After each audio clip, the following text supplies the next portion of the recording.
Right, here we are. We've got down to Steve's. Steve's gone off to make a brew, which I think is going to take him about 10 minutes because there's only 2 brews he's making, one white tea and one black coffee. And he's come back twice to say, Keith, are you on black tea? Have you on white coffee? He's confused about the sugars too.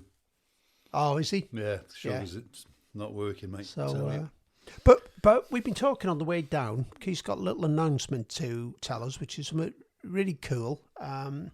So do you want to do that, Keith? Yeah, just want to let people know they've got a mate from Llangollen who I go to the gym with, Gilbert, top bloke, and this weekend, I think it's Friday, him and 4 or 5 of his mates are skateboarding from Holyhead on Anglesey all the way down to Barry Island.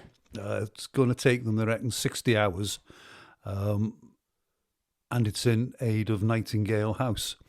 So if you go onto their Facebook page, it's called The Unskatables. I'm sure you'll find ways of being able to donate. And, you know, if you can just give a couple of quid, anything just to say, yeah, well done, boys. It's for a great cause, a great bunch of lads. So that's The Unskatables on Facebook. And I wish them all the best. And thanks for giving me this little platform for doing it, Viv. Oh, it's okay. And if you haven't got any money to give them, they might be looking for a couple of new knees by the end of this. So you can give them one of those. The journey. Yeah. Give a knee up if you can't give anything else up. So I'll, that sounds interesting. Yeah, it's great. How many's doing it? I think there's about 5 or 6 of them, but they got quite a bit of help. I think they got somebody driving a van, so I think they might do about an hour. Jump in the van. A couple others will go, and so it's obviously not going to be like a relay thing. Yeah, cool. They'll maybe get about an hour's sleep every 5 or 6 hours. So loads of stuff. As I say, loads of stuff on their Facebook page, well worth a look. Yeah, I had my skateboard nicked from outside the Quick Save in Guerseld. Well, obviously, yeah. You didn't put a lock on it, did you? No. Wasn't that mate of yours who used to have the records? No. Under his Afghan. No, it wasn't him. No, you don't rob off a mate, do you? Well. So. Well, if you're from Guerseld, if it's not nailed down, it's going home. Like my dad was a diesel fitter. Yeah. Diesel fit our Viv, diesel fit my mum.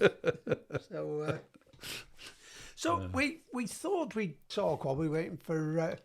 no, it's black coffee, Steve. 1 sugar, mate. Yeah, cheers, pal. Fucking hopeless. He is useless, isn't he? It's a good job he's a good guitarist. It is, isn't it? Useless waiter. Yeah. So we were going to talk about venues that we've been to and our favourite venues. Pretty pumped up about this. So you've probably got about 700 venues. I've got quite a few. We were sitting there last night. I'd got loads and said to Karen, and said, where else have we been? Where else have we been?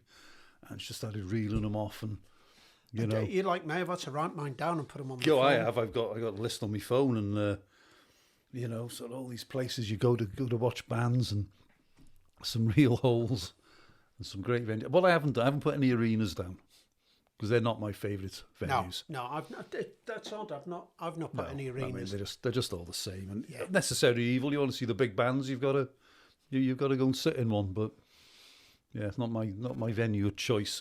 So I mean, it takes me back. I suppose first rock band I saw was at my beloved Liverpool Empire, and it almost felt like to a lot of us, venue. I guess, of our age and our era, it was like almost like a second home. You go to the Empire. I think I've mentioned it before. First band I saw there, or that I saw were the Faces. And it was just, I don't know, that was 73. But I can remember going there 3 times in 9 nights. Good going. In 77. I don't know what order. It was Sabbath, Ted Nugent and Skinner. In 9 nights. It was great. I've seen Graham Parker there. Got backstage at the Graham Parker gig. And Mark, my mate in Nottingham, I think he sent me a photo on WhatsApp the other day. He got all the autographs of the band. He still got them. And he sort of sent me a photo and all that. But Liverpool's had some cracking venues. Obviously got Eric's. Yeah. It was quite big during the 70s, the punk stuff. I went there about half a dozen times. Yeah, I've never been to Eric's. Grimy little shithole. It was only about 6 foot. I reckon I had about 3 inches headroom. But it was great. It was rammed, it was dripping wet. But it was grimy. but it's what you want, and Yeah. it suited the punk stuff. Now, an iconic venue in Liverpool I didn't ever get to go to was the Stadium. No, I never No, went. I think it was an old boxing venue. Right. That's not. I don't think it's there anymore. But I never ever got to go watch a band at the Stadium. Royal Court. Went to the Royal Court a few times. Yeah. That's where I remember seeing Rainbow there. And I was obviously in a seated area up high. And it was when Joe Lynn Turner was singing with them. And you could see behind the speakers, the back line. And obviously Blackmore, whoever, was off on a big solo, and he'd walked off stage. And he was brushing his hair. Yeah, well, that sums him up, it does, doesn't it? The Americanization of what was a great British band. Well, it's weird you say brushing your hair on that one. I was at the Empire, watching Deep Purple. Yeah. 76? No. Coverdale? No. Before? I can't remember the year. It'd be later 70s. So, well, they split in 76, and then they didn't reform till 84. It might have been then. Because that's when I saw them at Nebworth. Yeah. Because I remember it was the Empire, and there was a guy came with us from Wrexham called Gerald. Yeah, I can't remember his surname now, it doesn't matter. We just call him Jed. But after one of the particular heavy songs, he brushed his hair back. And he goes, "Oh, it's beautiful, and it's beautiful." You know, don't brush your hair in a gig, do you? No, don't brush my hair, full stop. And then the other one, obviously, I suppose the most famous venue in Liverpool is the Cavern. Yeah. Must be where the Beatles and all the Mersey Beat stuff. Been there once, no, twice. I took Ben when he was a little and see a three-piece called Kitty Lewis and Kitty Lewis and someone else, I can't remember. And then I also went to see there was a big event on in Liverpool called the International Pop Overthrow Festival. Power pop and garage rock and all that. And a mate of mine from Sweden was playing in it with his band Hawk with the Plastic Pals. So I went over to see him, and it was a great place. Yeah. And then, of course, you had the Barfly. Did you ever go to the Barfly? No, I never went to the Barfly. That was a great venue. Do you have like a stage in it and stuff like that? Yeah, it was only small. I mean, they were like a chain, weren't they? There was one in Camden. Yeah. We went to one in Cardiff. We saw James Dean Bradfield there on his own at the Manics. And another sort of favourite band of mine that you might not be that familiar with called the Crimea. Yeah, no, I don't know. No, first came across them in Austin, South by Southwest. But they were great. They were a great band. Got a story about their guitarist, but we'll leave that for another day. Yeah. And then I suppose you got the academy and the university. Yeah. Which are good. I mean, academies same country over, aren't they? Yeah. The university's a good venue, though. I remember seeing the Raconteurs there. Just Jack White, Brendan Benson, Jack Lawrence, bass player, the drummer. Nobody ever remembers drummers, do they? Unless you're Cozy Powell. Unless you're Cozy Powell, John Bonham, Ian Pace. Yeah. So, yeah, I mean, good city for venues as Liverpool. Yeah. Well, I still like going to the Philharmonic. Oh, God, later. Yes, yeah. I saw the Nice there, now you mention it. Nice. Yeah. Not in the sick, but probably in the 90s. Yeah.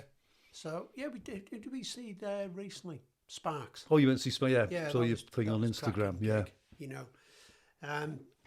Empire, you know, AC/DC, Thin Lizzy. Again, I had to write some of these down because when you start thinking, so many, aren't there? So the Empire, I saw Priest, Scorpions, DC, Lizzy, Whitesnake, Rush, Bad Company, Gillan, Budgie, Saxon, Maiden, Sammy Hagar.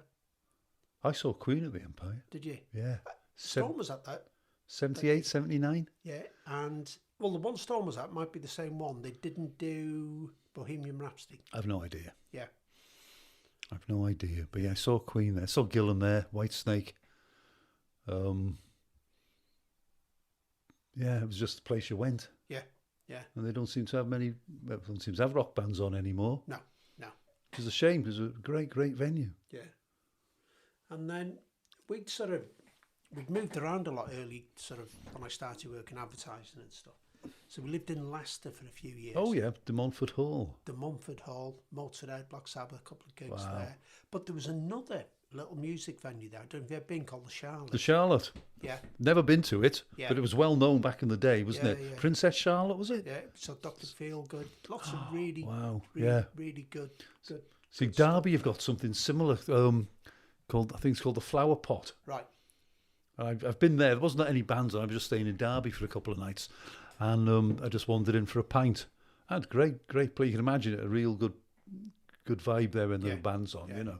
Yeah, and we saw some great gigs down at the Charlotte. Yeah. And then before I sort of get onto my sort of favourite venue, which is the Apollo in Manchester, yeah, let's go back a bit to Bingley Hall. Oh dear, I've got that. That's on my list. It is here. It is. Stafford. Yeah. Again, I start to think again. So it's the usual suspects there. It was like Whitesnake in 80. Yeah. I don't know if you were at that. Yeah, it was. Sabbath 77. No. Very early gig for me. That Rainbow in 80. Yeah. Rose Tattoo. I forgot I saw. Bloody hell, no. I saw them at Reading. Yeah. Aussie band. Yeah. Yeah. They were good. And in fact, Angry Rock Anderson. and roll outlaw. Yeah, he was on Neighbours, wasn't he? Yeah, and he's also in Mad Max 2 or Mad Max 3. Yeah, he is. You're driving one of those vehicles. Yeah. So he's in that. But I'm gonna get. I saw Queen at Bingley Hall. Did you? Yeah, Queen. That was a hell of a trip. Went with Night Shepherd and a group of lads from Akrovaya. You know, it was an eye opener. Saw Rush there. Yeah. So yeah, Pink Floyd.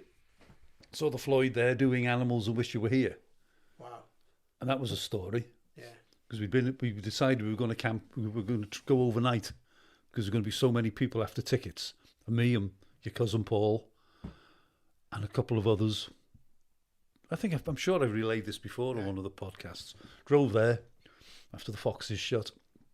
Sat up all night, freezing to bloody death. Box office opened at 9 o'clock. There were about 40 or 50 people in the queue. Yeah. Great. Yeah. But we got tickets for Pink Floyd. Yeah. But that was the thing when you go to like Bingley or you go to London, to the Apollo or anything really. Half of it was, yes, it was the gig, but it was leaving the night before in somebody's fucking van. Yeah. With a load of warm tinnies in the back of it, wasn't it? Just to get down there, to be there early the next day. Yeah. And it always, all the overnight sort of travels and the queuing up early morning and stuff like that, I never remember them being hot. I always remember them being like... It was never, you never queued up in the summer, did you? No, never.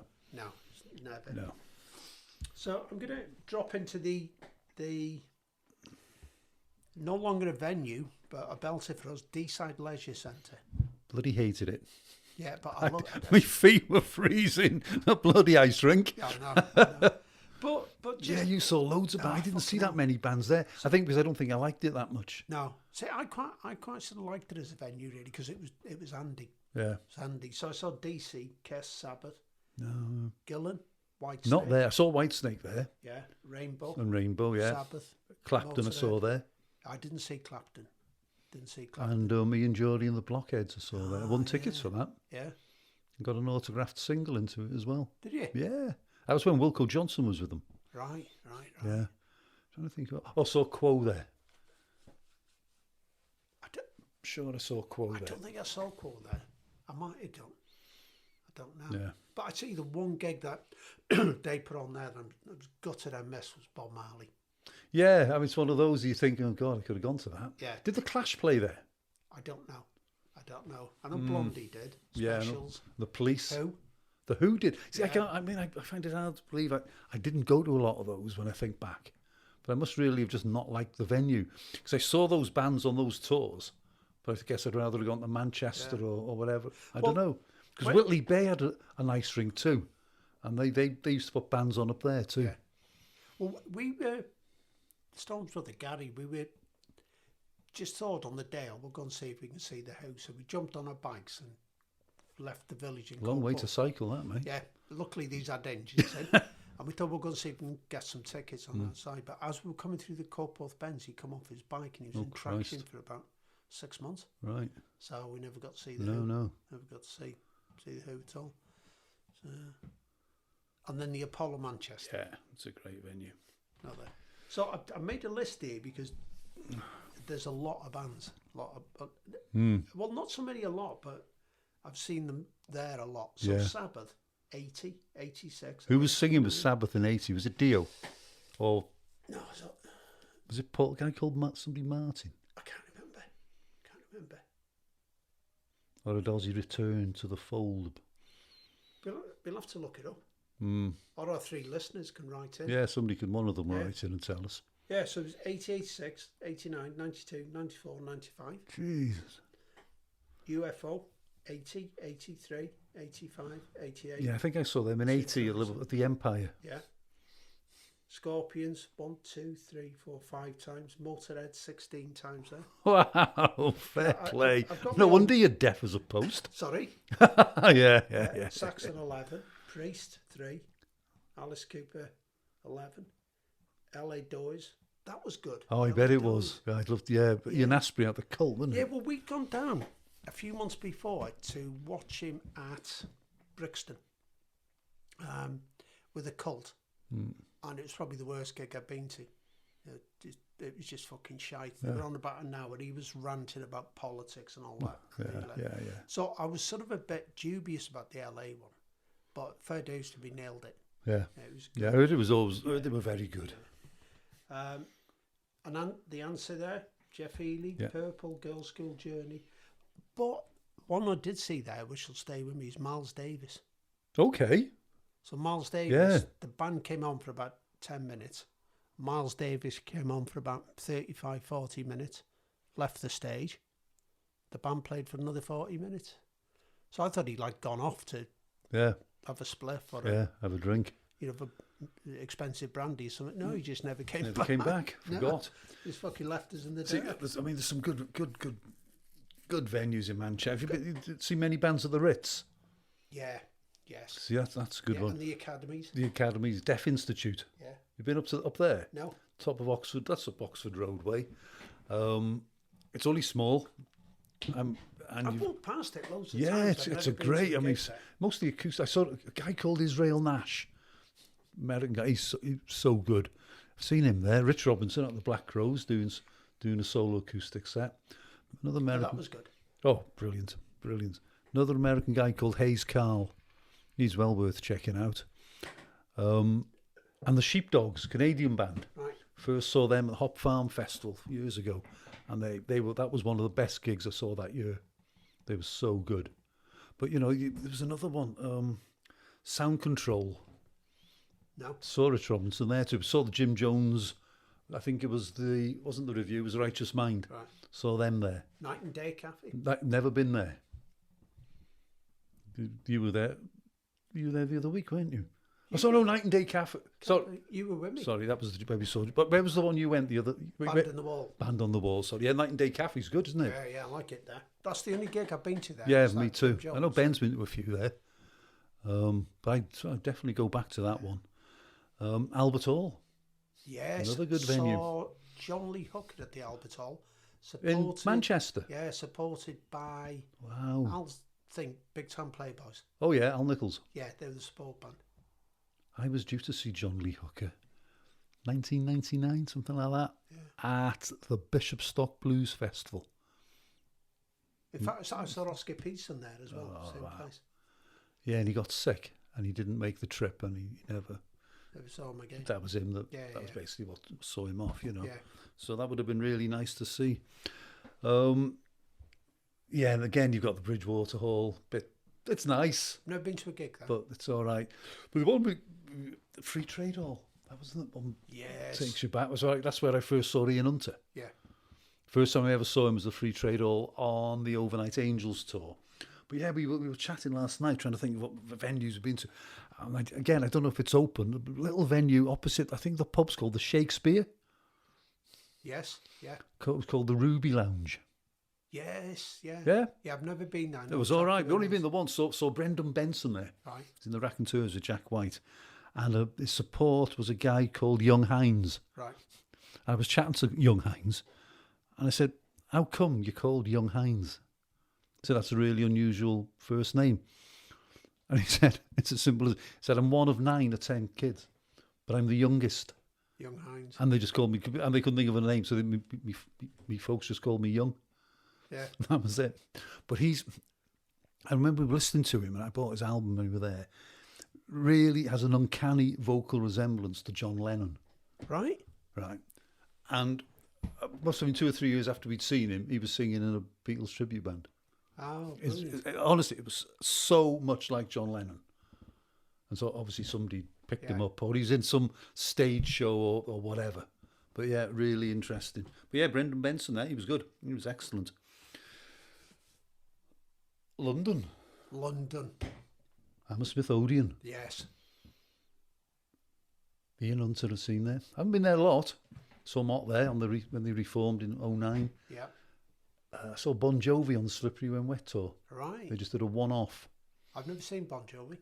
They were all right. A lot. They get put down a lot, but yeah, they were good. I mean, place was rammed. Yeah. And that's it. The London Odeon. You can understand why bands may only, if they're coming over, they might only play London because they know they're onto a winner. Yeah. Yeah. You know, the enthusiasm for music down there is unparalleled almost. I mean, every gig you go to, it's sold out. Yeah, and I've been to quite a few Motorhead gigs there, and what I love about it is whatever tube you get there, that train is full of fucking Motorhead t-shirts. Yeah, yeah. I mean, Shepherd's Bush Empire. I've never been. It's a great venue. Saw The Who there. I think it was the first time I got to see them. It was about 1999, about 3 or 4 days before Christmas. And my mate Paul sort of sent me a message. Look, I've got a couple of tickets to The Who. Can you come down? I said, yeah, I'm on it. And I think we were in the back row on the highest tier. Yeah. And you think, oh, God, that's going to be shit. It was unbelievable. You actually felt as if you were over the band. Yeah. It was that steep. And it was unbelievable. It was so good. And I've been there a few times. I've seen onto there Lucinda Williams. She was all right. The last time I saw her, I think I was waiting a new hip. I was in fucking agony. Yeah. But yeah. Is that why you weren't chosen for your mate's skateboard team? That's probably why, yeah. And the fact that I can barely walk. Let alone skateboard. Yeah. I'll tell you 2 small venues, London, just while you're on, before I forget. Mean Fiddler. Oh, God, yeah, the Mean Fiddler. Yeah, been some cracking stuff there. They never went there. Yeah, and Dingwalls. Yeah, that came on my list. I was thinking, but I've never been there. Tell you where I have been was the Borderline. Yeah. I was amazed how small it was. Yeah. I saw North Mississippi All Stars there, which is Luther Dickinson's band, who had a spell with the Crows. Jesse Sykes and the Sweet Hereafter. And who was dancing on his own at the front? Trigger. Was it? Roger Lloyd Pack. Yeah, the actor. Only Fools and Horses. Yeah. Apparently he was well into his Americana and that. And he's a pair of jeans and a vest on, loving it. Good lad. Nobody bothered him. No. And he apparently really liked his music. Well, we went at a jazz festival in Manchester, down by the canal. I'm going back about maybe 15, 20 years ago now. And who was at the corner of the bar, absolutely slaughtered, was Lardy Da Gunnar Graham from Ain't Our Fault Mum. Ain't Our Fault Mum, and Johnny Morris. Used to do what, Animal Magic? Animal Magic. The pair of them were fucking wasted. You'd never think it, would you? On the end, hanging off the end of the bar. And where was that as against? It's a place in a couple of pubs together called Barsar and Duke's. Okay. They bottom end of Castlefield down by the canal. Yeah, and they had between the 2 bars, they had like a bit of an open air jazz festival over a weekend. Yes, I mean, you look at London, Brixton Academy. It's a great, iconic venue, isn't it? Yeah. So the Manics there, and so the Black Crowes there. I went there to see Neil Young, and we were getting off the tube, and they were all lit up, all signs in the tube. Neil Young concert cancelled. Oh. Got all the way from Wrexham, overnight stay. He'd cancelled. The Forum, Kentish Town. Yeah, another great venue. Seen the Crows there too. Union Chapel. No, nice one. And then you've got all the loads of pubs that put bands on. And a mate of mine, Gerbs, he puts bands on at the pub called the Betsy Trotwood, Right. which is a really nice little venue, and the stuff goes on there quite a lot. And then you have someone like the Dublin Castle, that's up in Camden. I mean, that's another grimy place. Yeah. I remember seeing a band called the Girls on Top there, which my mate Paul used to do all their web stuff for. But one place I just want to give a quick mention to, but I think it's still, no, it's not there. It might be there, but it's in a different capacity, called the Marathon Bar.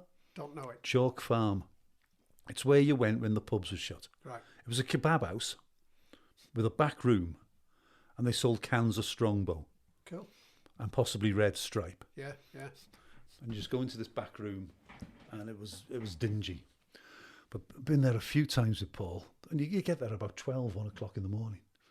And you'd have a can of cider, or maybe not, and a kebab. But there used to be this French guy who used to play there called Daniel, and it was iconic. Sat there a Sunday night, and I was reading up on it last night, just trying to refresh a few things. And I was saying Amy Winehouse used to hang out there, right? But it didn't shut till 5 in the morning, apparently. Good lads. And and Daniel, he was just played all rock and roll tunes. I think an electric guitar plugged into a small amp, bit of a PA, and he just blasted them out till you go around with a hat. Yeah. Great venue, great venue. I remember Chris Moyles mentioning it once on his breakfast show. Yeah. But yeah, top venue. So you go to, events abroad in America and stuff. Where did the summer? No sugar, Steve. Fucking hopeless. Useless, isn't he? He is. Bloody awful. Sorry, I cut you off there. Yeah, it's Steve. He's rude. I know. Isn't it? Useless. You go to America. Yeah. Austin, so what are the? Oh man. What's the venues there like? Oh. I mean, so many venues in the States, aren't there?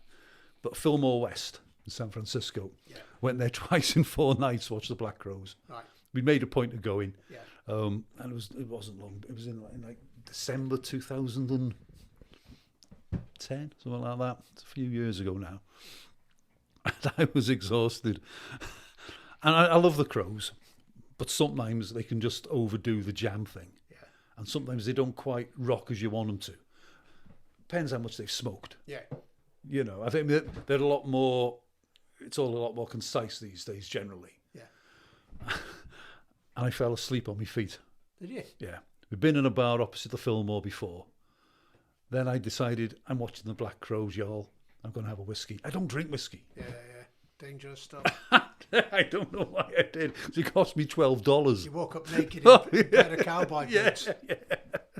And but I was exhausted too. And they that first night they just overjammed it. But it was great. I mean, what a great, wonderful venue. Yeah. But we were under the air conditioning too, and even that couldn't keep me awake. No. I was rocking and rolling. I was just like, but I recovered. Great venue. It's got all the posters and bands in the 60s up on the balcony, so you can just walk around, have a look at everyone who's been there. Yeah. And we even got a Christmas bauble with the Black Crowes on. Did you? Yeah, still got it. Goes on the tree. Yeah. So that's a great venue. And I used to go to Austin a lot for the South by Southwest, and again, it's just wall to wall venues. Yeah. Also Robert Plant at the Austin Music Hall. I think it was in 2005. So I've been in this small club called La Zona Rosa. I'd watched sort of like new breed of indie bands that were all over there from the UK. I think Kaiser Chiefs, Doves, band called Louis XIV, Be Your Own Pet, who have just released their first album in 15 years on Jack White's Third Man label. And then that finishes, dip over to the Austin Music Hall for about midnight. Robert Plant's just coming on. Excellent. So you're there. I think he went off at 2:00 in the morning. Sweet. And then you got places like Stubbs. It's like a big barbecue place. Saw the Queens of the Stone Age there in 2005. Then you got the Continental Club. That's iconic. Another iconic venue. Yeah. The waitresses go around with the trays above their heads and serve you frozen margaritas and. God, just couldn't do it anymore. Yeah, and the Mohawk. I think that's on the 6th Street. Another great venue. But you know what? I think my favourite venue is the Paradiso in Amsterdam. It's like an old church, and it's just magnificent because there's a raised step near the back, so the shorter people can see it. Yeah. Then about 10 yards, if that, from there, there's a bar.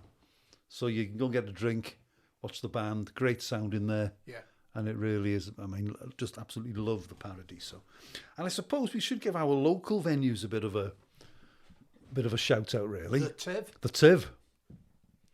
Buckley, Legendary. North Wales. Legend. Yeah. We were there a few weeks ago. Yeah. Mind you, the sound wasn't very good. It wasn't great watching Molly Hatchet Mark 12, I think it was, wasn't it? Yeah. I think it was only the drumstick that was there for the original lineup, I think. Yeah. But worthy. Saw some great bands. Oh, God, there. yeah. So many. Great bands. So many. Of course, the Rocking Chair Yeah. in Wrexham, Yeah. which was Central Station. It's Kev Mathias. He seems to have given it a new lease of life, so that's all good. So we've seen a couple of bands there. We saw Ian Hunter there, didn't we? Saw Hunter there, yeah. A few years I saw back Robert now, Plant there twice Yeah. with the Priory of Brian, and Richard Thompson. Ah, right. Just on his own, he was magnificent. He was magnificent. And there was also years ago, opposite the station in Chester, just along from the live rooms, which is another good venue, was a place called Knights. Don't know. No, well, I didn't only know it because I went there because one of the first grunge bands, Mudhoney, were playing there. So that was quite nice to see them, you know, because I guess the grunge thing was just starting to come to the fore. And did you ever go to the Limelight in Crewe? Yeah, yeah. That was all right too. Saw Hunter there too, Yeah. and Wilco Johnson. So the second worst place that we ever stayed at, we'd gone down to see Limehouse Lizzie, I think, or it was a Rainbow tribute band, and we got a room in the pub next door. In Crewe. Yeah, literally next door to Limelight. Fucking. Ah, Neither of us would sleep in the bed. We slept about a foot above it. God. Yeah, and everywhere was painted. All the rooms were painted gloss green. Nice. It was a great venue. Yeah. So is that where you got the inspiration for this room from? Yeah, that's why I brought some of the wallpaper Nice. back. Yeah, I'd done it well. Even in the old pubes in the corner, I bought that from there as well. They were on my toothbrush when I woke up in the morning. Yeah, that was one of the worst places we ever stayed. But Limelight, I love it. Yeah. The Limelight. But so many of these venues have gone now. Yeah. So many of them. And there used to be that place we used to go to. When we interview Daz next week, he's in a AC/DC tribute band. Righto. And they used to play a lot in the Hotel California in Oh, Birkenhead. God, yes. Yeah. That's right. And remember the Hamilton Club? Yeah. But played there once. But yeah, they used to have, they had lots of bands on, didn't they? Yeah. So, well, before Steve comes in with these brews, then, I think I'm going for the Apollo Manchester as my favourite venue. yeah, okay. I mean, you could be right. I mean, I love the Brixton Academy. I love the Hammersmith Odeon. I loved the Empire. Manchester Apollo, definitely up there with them. Favourite venue, there was a Paradiso in Amsterdam. Yeah. Definitely. But I do like the old theatres. Shepherd's Bush. Yeah. You know, but there's just so many of them. Yeah. You know, I think if you see a decent band at these, you know, if the band's not very good, you sort of think, But yeah. Yeah, we go occasionally to King George's Hall in Burnley. Oh yeah. Been there a couple of times. Mm-hmm. You know, just normally Saxon or that sort of type of stuff. But I like that sort of venue. Another good little venue that I've just remembered is the Civic Hall in Wolverhampton. Did I go there to see Robert? I think I saw Robert Plant there. Did you? Don't know if it was a Civic Hall, but it was in Wolverhampton. Yeah. I went to play Dudley, Robin Hood, Dudley. Yeah. Saw Wilco Johnson there too. We got our cats from Dudley. Is there a joke coming up No. here? No, No, good. our cats are from Dudley. Oh, good. Yeah. Yeah, and I remember going once to a little venue in Stoke. Called the Wheat Sheaf. It was a pub. Yeah. And Hunter was playing there. He was on like this comeback trail in the early 90s. And it was one of the best gigs I've ever been to. Yeah. it just all kicked off. I mean, he that up close and personal, wouldn't it? He just walked on stage. Obviously, it had a bit of a ding dong in the off stage, and I think he just walked on and said, "Right, are we united or something?" And they just, unbelievable. It was a really, really good gig. Cool. Right, we'll leave it on that. We'll get Steve in. Yeah, good luck with that. Yeah. Right, so we've got Steve in the house, who's going to talk about all things rock, all his inspirations. He's also one hell of a guitarist, and if I remember correctly, Steve, you won Dragon's Den by coming up with a cheap Viagra eye drop, if I remember correctly. Is that right? Not quite. The only error that you had in there really was about me being a good guitarist. I would really... Bashful. Yeah, I'm a bit of a hacker really. That's... So, the first question over to Keith, as our professional interviewer and man of standing within this community. Right, Steve, when did you first get into music? What sort of drew you into the music you listened to? Well, funny enough, my younger sister and my younger brother were into music first. My sister got into AC/DC, and would you believe, this is sort of early 70s, I thought, I don't like that, and my brother got into punk rock. Good lad. And he really did it. He pushed the boat out with a band called Crass. I don't know if you've ever come across that. But I like the riffs and the tunes and whatever, and Sex Pistols and whatever. But I never got into rock music through, would you believe, AC/DC at the time. I just thought the ones that I heard my sister playing were just too repetitive. I just wanted, if you only hear one or two tracks, you're going to get that. But as things progressed, I got into music like the Jam. I quite liked the Specials, a bit of two-tone. So you were into all the new wave and the punk stuff. I was into everything. See, I always thought that early DC had an element of punk about it. Well, it's weird you say that. When my mum passed away about 12 months ago, and I was clearing out stuff, and I come across an old book that I'd had there for years, which was the Encyclopedia of Rock and Roll, and there was a picture of AC/DC in there, and they classed them in that book as a punk band. Yeah, I think so. Because as I sort of progressed, I listened to the Jam, and one of the first albums I got was Live and Dangerous, Thin Lizzy. Yeah, which was that's a top live album. Oof, isn't it just? Yeah. And I got it. The penny was starting to drop. Then I bought the next one was A Day at the Races, I think, by Queen. Yeah. And whoa, I was getting hooked now. Yeah. And it's not to say I didn't dislike the punk or the ska or anything. I thought if music's done well, give it a chance. Yeah, whatever genre it is. Yeah. And I heard a bit of Status Quo on Top of the Pops and places like Radio Luxembourg, and I heard different AC/DC songs as well, and I thought, the penny dropped with those as well. Yeah. It wasn't the same songs being repeated. You know, if it was Dirty Deeds done dirt cheap back in the day, I'd have loved it, because it's one of my favourite songs at the moment, all these years later on. I think it's, I mean, those songs and some of those bands have stood the test of time. They have, yeah. It's they're proper musicians, and they knew that what they were doing, and they did it well. And to be fair to these guys, they didn't have YouTube or computers to help them. Well, that's right. Yeah. So you developed favourite reviewers in Sounds or Kerrang or whatever. Yeah. And you trusted their judgment. Yeah. You'd go out and think, right, I've got £2.30 this week. Yeah. What album am I going to buy? Yeah. Second hand from Cobb. Yeah. Or wherever. But hang on, if I put my dinner money to that as well, I can actually get a new album. Yeah, you can go to Smith's or Cranes. Absolutely. Cranes, remember Cranes? Yeah, didn't Chad work there?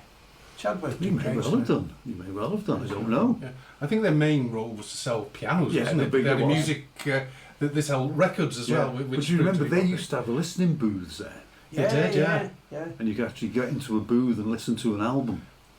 You don't see that anymore. No. Because I grew up in Gursel, which is a bit of a rock little place and a punk place. Yeah. And our musical sort of knowledge really, we'd go up to like the by the phone box, and then everybody, whatever albums they'd bought that week, would take their albums out and bump into people and said, "Have you heard this? Have you seen that?" But it was the thing to do, wasn't it? Walk around to your mates with a couple of 12-inch records under your arm, think, hey, look at me. But it's how it was. It was, yeah. And they used to have lyrics on the sleeves as well. You could understand. And that you could actually see, unlike with CDs. And there'd be a few photos as well. I used to cherish those sort of things. How many albums, and be honest, have you bought because you like the cover? I'll admit to one or two. I have. Yeah. I mean, you did. And do you know what? I bought one about 6 or 8 months ago. I was in Mod Lang record shop over in Ludlow. I go over there every couple of months and I'll buy a few albums. And there was this album in his, because he does like cheaper ones, but in his main body of the shop, by a band called Cat Mother. Right? I'd never heard of them, but it was about a 1970-71 album, and I just loved the cover. So I said to him, I said, listen, I just love this guy. It's saying something to me. Like, I said, can you just stick it on while I'm having a browse? It's bloody great. So I listened to side one in the shop and I was having a browse. I took it home. Side two was even better. Yeah. But sometimes the covers and the labels and all the stuff that goes with it. Yeah, it's a strange thing. Someone said to me, said, "You've." I can't remember. One of my friends said to me, "said you need to really go and get an album, Diamond Dogs, David Bowie at the time." I thought, all right, I'll do that. A couple of weeks later, ended up in town, bought Diamond Head. I hadn't the first clue. Living on borrowed time, a new wave of British heavy metal. No, I quite liked it. Yeah, and Diamond Head were all right. But it was a pure accident. Yeah, I was looking for Diamond Dogs with David Bowie, and eventually I knew it had a diamond. Yeah, I thought, how many bands? Was it Sean Harris was the vocalist, wasn't he? Brian Tatler, guitarist. I think you're right. And I've got Living on Borrowed Time, but I think their go-to album, I think it was an album called Canterbury. It wasn't that one. It wasn't, no, but they were in the thick of the old new wave of British heavy metal stuff, weren't they? I liked them. Saw them, Monsters of Rock. Yeah, I think I saw them. Last time I saw them was probably about 10 years ago. I went to one of those metal rock weekends. Like HRH, yeah. And they were playing there. And it's still great to listen to this day. Yeah. So, guitar heroes, Steve. Who are you as a guitarist, as a musician of, as we say, some standing? Yeah. Local legend. Where would you go? Your top 3 or 4. Top 3 or 4. There's such a difficult question because there are so many good guitarists. There's so many technical guitarists. Okay, guitarists that have influenced you then. Well, not so much influenced me. The ones that make me feel better, they make me feel the music. Mm-hmm. And Dave Gilmour's number 1. Okay, absolutely streets ahead by anybody else. It's music is how you make people feel. Music is part of that. Unky Mouse theme as well. I like, but not all of his stuff. It's quite symphonic, some of it, isn't it? It is classical. But only a small section of it, I'm afraid. I'm not a massive fan, but I do admire what he's actually done. Brian May as well. Mm-hmm. He makes that guitar of his sing really. To be fair. So what about the metal guitarists? The Blackmore, Iommi. They're not metal guitarists, are they? But people like Blackmore, Iommi, and he was saying guy from Judas Priest, KK. KK, you saw. But I actually thought Glenn Tipton was a better guitarist. Right. And if you're looking for sort of metal guitarists, Kirk Hammett from Metallica, he's got that many different styles within him, and the way he plays is his light and his shade, shall I say? Yeah. And he gets your foot tapping your head, shaking as well. I mean, there's Angus. I mean, there are that many. We had the similar discussion last week, and Viv sort of just threw it on me. Yeah. Whether we threw it on each other. I'm sure. Your favourite live albums. I couldn't think of any. Yeah. I don't believe it. And all those live albums that are out there, obviously you just go, and your favourite vocalists, Ian Gillan. Yeah. So it is difficult. It is difficult because... Should have forewarned you, actually. Yeah. I think as you get older, some of your tastes change. Undoubtedly. Harry and Daniel have brought different ideas to me. So, have you listened to these? Have you listened to, System of a Down? you know, Slipknot. Yeah. And he said, Dad, listen to these. You know, and there's some really good bands out there, some of the younger bands. And they're not that young anymore, are they? When you think about it. Well, no, that's right. You know, but they've got me into, you know, even Five Finger Death Punch. Oh, yeah, remember them download. Yeah, I mean, what that cover of Bad Company. Bad Company, yeah. Oh, it's fucking cracking. Yeah, and what such a good voice and a really good guitar. I don't know what his name is, the guitarist. But wow, that song, they did it really well. Yeah. It's not something you would expect from them as well. Not. It's about, who was the band? Was it Disturbed? Did Sound of Silence? Yes, they did. Yeah, you wouldn't expect. Not a good cover. But what it does, I think, when bands do things like that, for example, Sound of Silence and Disturbed, it's opened a whole new audience to them because you know people if you hear Disturbed's normal sort of stuff, you know the normal sort of. The disco people are not going to be bothered. The band that had a song, I got to pull out your tongue and eat your eyes or something. Yeah. So I remember seeing them. I think we possibly saw them at Download, but I can remember seeing them at Leeds, and they're heavy. And but when they do covers of songs such as that, it sort of broadens the appeal. I think as well. So we're getting even the disco divas and whatnot listening to metal songs. It wasn't Disturbed, it was Mastodon. Mastodon. Thank you, Ben. Yeah. So when you say what's your favourite this, what's your favourite that, it depends on what time of day it is. It does. I suppose. Yeah, we've just done we've just done a podcast with our, I don't know, 10 favourite albums. Yeah. Oh. They'll be different. That'll change. They'll be different tomorrow. Yeah. But not necessarily a favourite. The bands, things that influenced us growing up. That's right, and it's how the albums make you feel as well. Some people say, "Oh, it saved my marriage." Some people say, "Oh, it destroyed mine." It's more like it. Yeah. but it's a feeling that music gives you, and that's my mark. If a band or a musician can move you in such a way or give you some sort of emotions, totally agree. I'm on their page. So let's, because of course we probably, had seen each other around town years ago and the rest of it. But I guess we got to know each other better through our sons. Yeah, we have, When they played in that bloody band they had going, what they called Narrator. Narrator, yeah. Very good band in fairness. But actually, it surprised me what such good music youngsters could actually make.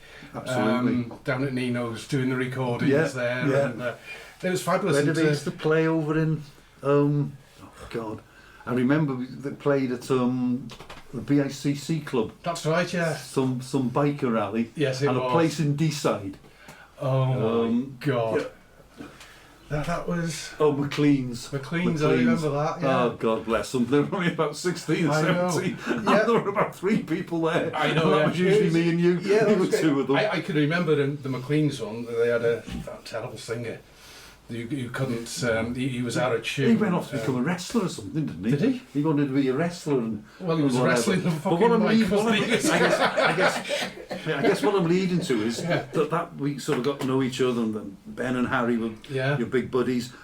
So we ended off going to a few festivals together. We did. Was it 2 Sonospheres and a Download?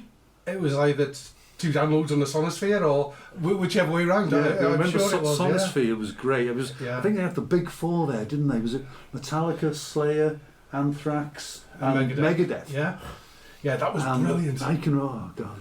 Oh, the funniest, and we took the little pig nose. With us. And we took it is, and some bongos. And we were jamming around the campfire. And a funny story makes me giggle. Anyway, we parked the van up on your van, and set up camp and all the rest of it. And this big bus pulls up next to us. And there's a couple in it, Dave Leslie and his wife Leanne. And we get, how you doing? Nice to meet you. Looks like we're neighbours for the weekend. And nice guy, nice bloke. Them to join us because they're listening to the music. Yeah, we're cracking open a few cans and a few bottles or whatever we do. And the lads have gone off they've gone wandering around the festival site the night before. So we're sitting there, and Steve decides he's going to have a cigarette. Well, it was a cigarette. So he's done what he does with it, and so we're sitting there, and Dave's sitting with us. This guy we've met. And I don't think Leanne's around. I think she's gone off, whatever.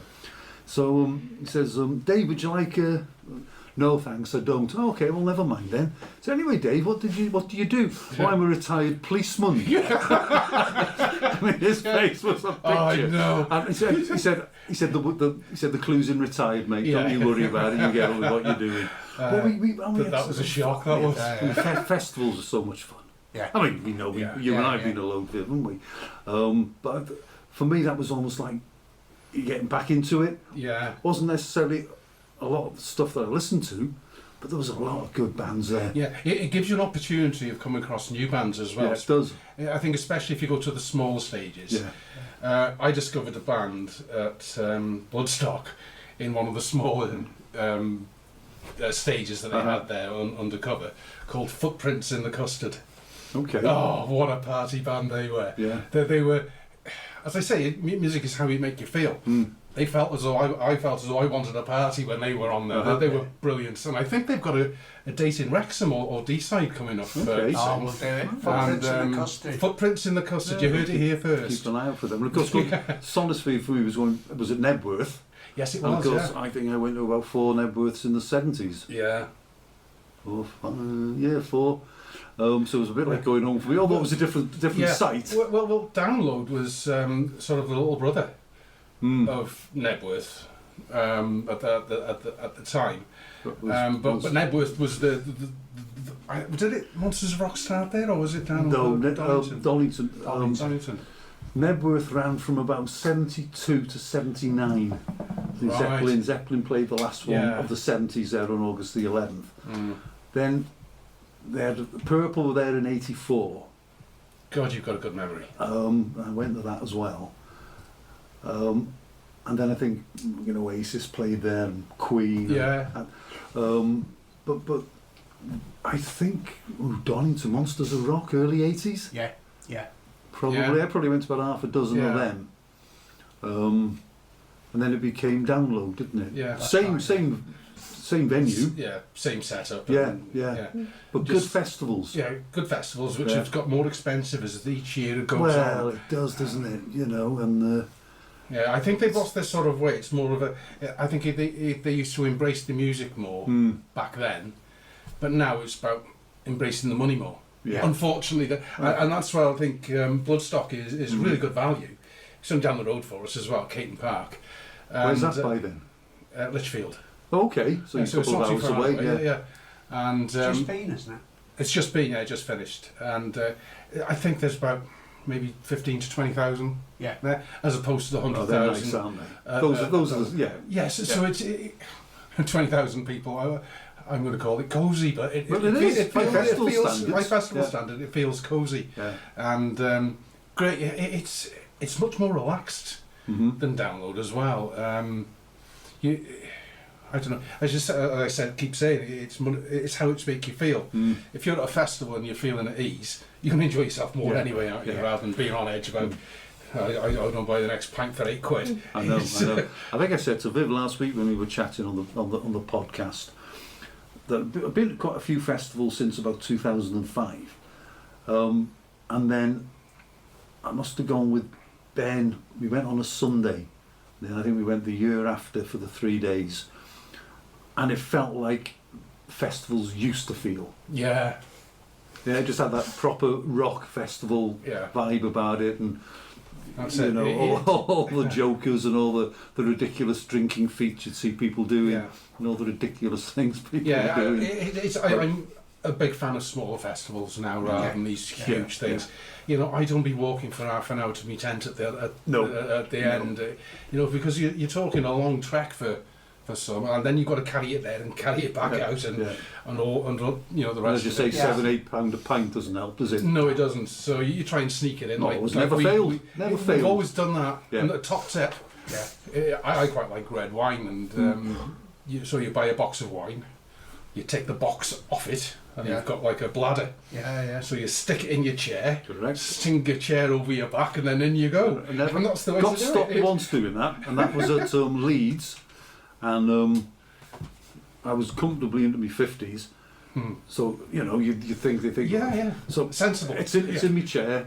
A fella says, "Oh, anything to declare?" So I said, "No, good. So do you mind if I have a look in your bag?" I said, you can have a look. I said, yeah. I said, oh, there's a bag of wine in there. Yeah. I said, sorry, mate, you can't come in. Yeah. Oh, you're going to have to take it back, and all that. So I went to about 10 gates further up and walked straight in with it. But honestly, never failed. Yeah, well, the beauty of having a bag of wine is they might give it a squeeze, but they're looking for bottles and tins, aren't they? Yeah, and if you wrap it, we always found, wrap it in a dark T-shirt. Yeah. So they look in the back, can't see anything, but... Yeah. Top smuggling tips on absolutely. This podcast. Good God, yes. It is an education, this podcast. But I remember the last time I went to download, it was a good 40-minute walk at the end of the night. Yeah. You had to go up the track, didn't you? Depending on where you were camped. Yeah. Yeah, oh, it was horrendous, it is. That's why it's always better to go with you. Because if you go in a camper van, you can allow one extra tent, which I've taken advantage of. Yeah, absolutely, And the camper vans are right next to the arena, and it saves all that. But you see, that's not like that at Glastonbury. No, you pay a premium for a camper van at Glastonbury. Yeah, and seriously, you're about a mile and a half away. Yeah. Well, you've been out since 11 o'clock. You've had a few beers, a few glasses of wine. Yeah. And we'll say, in fairness, they let you take whatever you want in a Glasgow. Yeah. And then you've got a bloody mile and a half walk. No perks at all at Glastonbury for having a van. No. So, Gengis. Oh, yeah. We've... reformed. We have, yes. Yeah. And what would you believe? Just a bit of background for those of you who don't know. Steve played in a local Wrexham band in the mid-80s. Yeah. Called Gengis. That's it, aye. You, Paul Sturman, local music shop owner. Jeff as well, yeah. Yeah.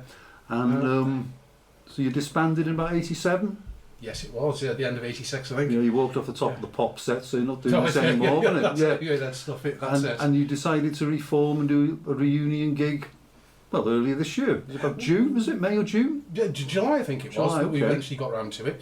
But well, tell us a bit about that. Well, Alice Mitchell was one of our lead guitarists when we finished. And would you believe it was Alice that went down to see Paul and said, hey, let's get it back together. Yeah. So Paul contacted the rest of us, and we thought, oh, go on then, let's see what happens. COVID struck. Yeah. Lockdown and all the rest of it. So we were learning, the songs that we should have played properly in the first place. We were learning how to play them properly. Mm-hmm. If we're going to do them again. The covers, we realised we weren't playing them right originally, so we thought, we'll put that right.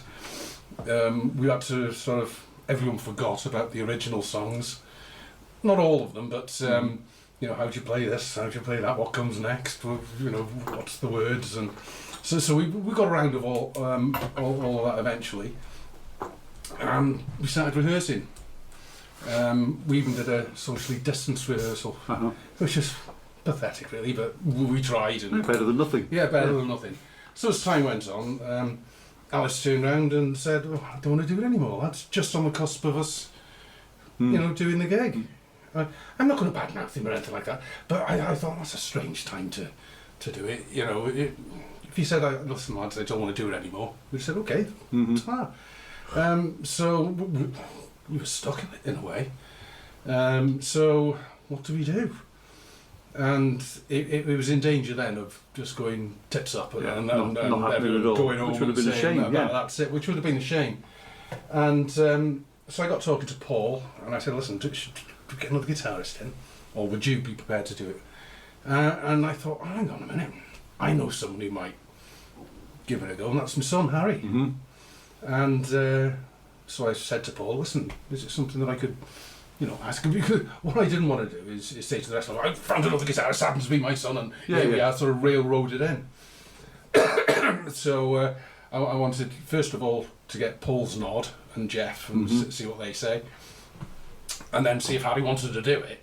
And if it's always helpful if he doesn't. Exactly. So I asked him, and he said yeah. Then we checked with Tim, who was doing the drums for us now. Mm-hmm. And unfortunately, during the lockdown, our original drummer, who was living in Tenerife, had died. So obviously we would have to have a new drummer because he'd lived over there anyway. But him dying as well was not great circumstances. No, and he was a fucking idiot, really. He was ill for such a long time. He didn't go to the doctors. Typical bloke, really. So, but by the time he did go to the doctors, it was like at stage 4 or stage 5, I think. You got weeks or days at that time. So, all you blokes out there, if you suspect that there's something not quite right, just go and see the doctor. You know, if he's going to shove a finger up your ass, so fucking what? It could actually save your life. So, you know, be sensible about it. Ian wasn't. Died, and it was really sad. He could have got more out of life than he did, but as it was, time moves on. So we dedicated the gig that we did in the Side 7 to his memory. We would put a picture up behind us. People think, it looks a bit silly, but it meant something to us. Yeah, that's as a band, isn't it? And, so we eventually did the gig, and I'll be honest with you, when we were first gigging back in the early 80s, I didn't give a shit. I didn't give a fuck, really. Just get on to it, do it, and away you go, and let's have it large. But I was quite nervous coming back after 30 odd years. Big shout, isn't it? Because when you looked at it, there was Jeff and myself. When Gengis finished, that was the last stage that we actually went on. Tim out there gigging with Dress to Kill, his other band, and then you got Paul Sturman. He's got 2 other bands as well. Was that all? He's down to 2 now. Yeah, down to 2. So he's a regular on the stage, and Harry, he does busking. He's been in the race with Ben. Silverside, I think, was the first one. So the only 2 people that hadn't been on stage for such a long time were Jeff and myself, and we were both nervous. I bet. But once we got into it was great. Brilliant. And we can't wait to go again. And we've got to the stage now where Paul's on holiday, I'm about to go, Harry's about to go, Jeff's been. So there's a lot of stuff going on that we can't even get together for rehearsal and think about what. But we have decided that what's next is we want to do a few more. Because, good. Yeah. Just for the sake of all that practicing and rehearsing. Yeah, one gig seems a little bit underwhelming, doesn't it? Yeah. So we'll and it's nice that we're actually talking about new songs. Yeah. What about this? What about that? I'm thinking, fucking hell, it's been 30 odd years. Give people a chance to listen to what we've already got before, it's me being lazy, really. I don't want to learn too much more. I can remember seeing, you quite often you put photos of you guys playing in the early days. Yeah. And the one thing I did notice this time that was present back in the 80s was the Spandex. You still wearing this? I said, well, I want to know where the Spandex was. Well, oh God, we did a photo shoot once, and we concluded as a band that I'm not going to say we were thinking we're not that good, but we're not one of the best bands out there, even in Wrexham. So we thought of average. And to be perfectly honest, if it wasn't for Paul, we would have done nothing. But as it was, people liked us, and we thought we need an image. Yeah. Twisted Sister, Motley Crue. Yeah, that's what it was back in those days, wasn't it? I know. We did a photo shoot, and someone got a photographer in and a makeup artist, and I always remember they putting fucking rouge on me. It was the last time it ever happened, I tell you that. And we looked a bunch of twats. Oh God, we thought we looked cool we were doing a photo shoot, and it was a derelict place on the industrial estate. We thought we were the coolest things on the planet at the time. If you don't believe that, nobody else is going to, are they? Bits of ribbon tied around your elbow and knee, and fucking spandex leather pants and ripped t-shirts. Oh my God. They still dress like that in Bulkwood. It's only now coming in. Yeah. We did discuss, are we going to have any stage gear now this time around? And we thought, no. It was a quick no. Yeah. I'm glad to say it was just that photo shoot that we wore makeup. Yeah. I don't think there was any other time we did it actually on stage, because people would have just taken the piss forever. I can't believe that those photos actually got out. It's good. But it's history now, isn't it? It's a long time ago. Yeah. No, that's brilliant. Well, listen, Steve, thanks very much for your time tonight. No, you're very welcome. That's great insight, actually. This is the first interview we've done for the Gods of Rock podcast. Gods of Rock. That's stretching it, I tell you that. In fact, you're a god to me, Steve. And, probably you're the human equivalent of an Ibiza sunset. Say to you, mate. And what a great way to spend a Friday evening. It would have been Friday afternoon if I hadn't left the fucking leader up the mountains to get it. But I'm looking forward to seeing the pictures of the Spandex, Steve. Oh, God. Would you believe we're planning on doing another 2 this year, would you believe? Sound like fucking Paul McCartney, don't I? We've got 2 gigs in a whole year. But that's the only time that we've got with the commitments to the other lads. Yeah. There's going to be one between now and Christmas, but the one that I'm looking forward to, Side 7 booked us for the 22nd of December. Okay. And if you live in Wrexham, you might be aware that that's Mad Friday. Yeah. Be rocking. So the whole town is rocking on that day. So I couldn't think of a better way a better time. Yeah. Just before Christmas, Mad Friday as well. Yeah. We're going to have it large. Brilliant. Lights and smoke machines and whatever. Plus we'll try and fit another gig in the meantime. So before we go, I've got a burning question, Steve. Ooh. Are you going to plug the pig nose in, gives a little blast or something? Or fancy it? It's in God knows what tuning, and Harry's nicked the tuning. Right. So the answer is no. The answer is no. It's because we're not paying him. It is, isn't it? Yeah, you know what it's like. If this bag of money was going anywhere here, then the flying I was hoping for a rendition of Scumsuckers. Yeah. I tell you what. This is probably in drop something. That's nowhere. Okay, but nowhere. Hang on. Our technical director. Hang on, here we go. He's got a tuner on his phone, is he? He's got a tune. He's going to tune it. The Scumsuckers. I remember a Sunday afternoon here doing that with our friends from Nashville. Yes. The Howling Brothers. Yeah, that was good. When you asked about music earlier, I like country music as well. Yeah. Harry does some excellent finger picking. Some of the lyrics really suit his voice, and then the way he does it, and really nice. Yeah, the whole Americana thing with music's gone big, isn't it? Right, so here we are. There's a slight delay on Steve getting the guitar because he's just nipped up to the wardrobe for the Spandex. Are you ready? Yeah.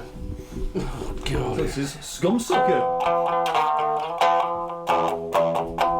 That's not in tune. Close enough. Hey? It's close enough for jazz, mate. Taxman walked through my door, took my blood and then some more, left me in the gutter. You're a sex-eyed motherfucker, and that's not all. You're a scum-sucking motherfucking son of a bitch, son of a bitch, scum-sucking motherfucking son of a bitch. Son of a bitch. There we go. That's all you get with that. Absolutely marvellous. Whatever tuning that was in, I don't know. What more could we ask for on a Friday evening? Beautiful lyrics. No, there we are. It was written a long time ago. Thanks very much for your time. You're very welcome. Hope you've enjoyed it. We certainly have. It's been a treat, mate. Yeah. Up a day.